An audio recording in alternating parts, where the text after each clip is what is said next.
Welcome to another science exploration. Today's topic is about reproduction in flowering plants. As you know, flowering plants reproduce by producing flowers, fruits, and seeds. The process of reproduction in flowering plants involves several important steps. These include pollination, fertilization, seed formation, seed dispersal, and germination. Each step helps the plant produce new plants and continue its life cycle.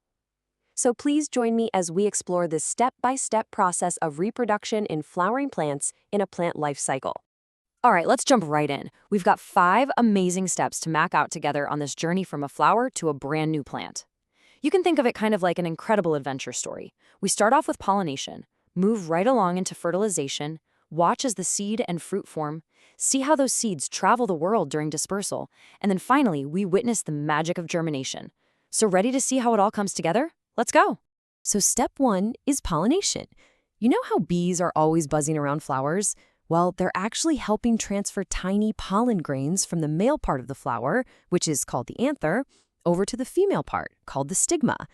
Honestly, it's kind of like sending a super important package through the mail. The bee lands, gets dusted with pollen, and carries it right over to the stigma. But it's not just bees doing all the heavy lifting, right? Pollen is literally on the move everywhere. It can hitch a ride in so many clever ways, on other helpful insects, or birds flying from petal to petal. Sometimes it just gets caught in a big gust of wind, or even floats along on a splash of water. These are all just nature's transportation systems, designed perfectly to get those male reproductive cells exactly where they need to be. Sometimes they just move around the same flower, but other times they go on a huge trip to a completely different flower of the same kind. Okay, so once that pollen safely lands on the stigma, we're on to step 2. Fertilization. And this is where it gets really cool. Think of a giant playground slide. After the pollen grain lands, it literally grows its own tiny little tube. This pollen tube reaches all the way down through a part of the flower called the style, heading straight for the ovary at the very bottom. It's basically building its own private tunnel so the male reproductive cell can safely travel down to the ovule hidden inside.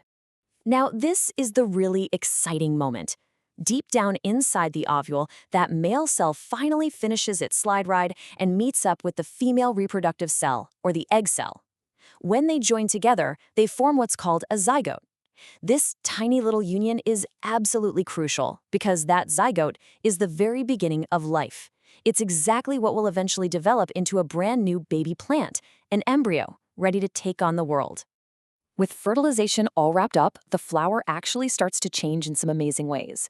The fertilized ovule turns into a seed, and that seed is pretty much a tiny miracle. It holds the little baby plant, plus a packed lunch of stored food to help it grow later on. But it does need protection from hungry bugs and bad weather, so the flower's ovary starts swelling up and growing around it, turning into a big protective fruit. Yeah, the sweet, juicy fruits we love snacking on, like apples and oranges, are actually just nature's way of building a protective shield around those precious seeds. But here's a question for you to think about.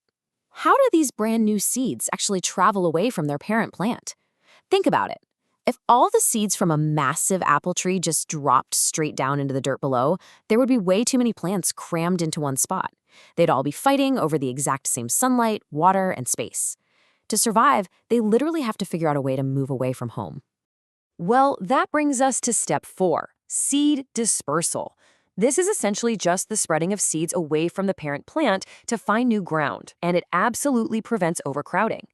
Animals are actually huge helpers here. Some seeds hide inside those tasty fruits that animals eat and, well, drop later on.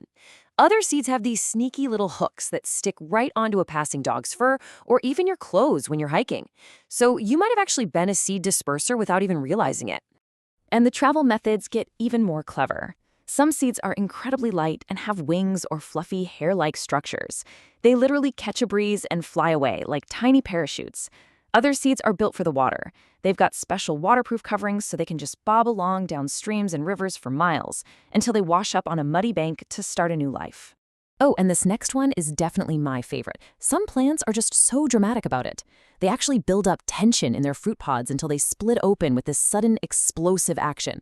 Boom! It's like nature's own fireworks display, violently scattering the seeds far and wide in every direction just to make sure they get plenty of space to grow. So after all that wild traveling, once a seed finally lands in a nice spot in the dirt, we reach the final magical step, Germination. This is the process where our little seed actually begins to grow into a new plant. But it can't just happen anywhere or anytime. To wake up, that resting seed needs 3 very specific things. It needs water to drink, oxygen to breathe, and suitable warmth from the sun. If it's too cold or too dry, it's just going to stay asleep. But when the conditions are just right, the seed basically starts waking up from a really long nap. First, it drinks up all that cool water from the soil around it. As it absorbs the water, it swells up bigger and bigger until, pop, its outer seed coat splits wide open. It's stretching out and finally getting ready to grow up into the world. This is where things really take off. The plant knows exactly what to do.